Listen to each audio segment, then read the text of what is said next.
Yung G, yun yung gas, no? Open mo ito, sir. Paki-open mo. Ngayon, sir, hilain mo yung pag nagkakarga ng gas. Yan, open mo yun, sir.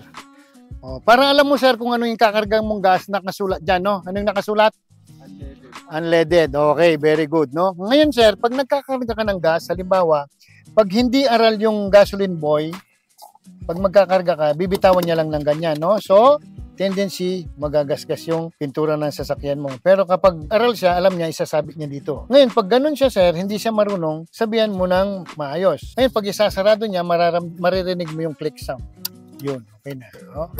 Opo ka dun, sir. May papakita ako dun sa dashboard. Ngayon, sir, isindihan mo yung dashboard. Sindihan mo lang.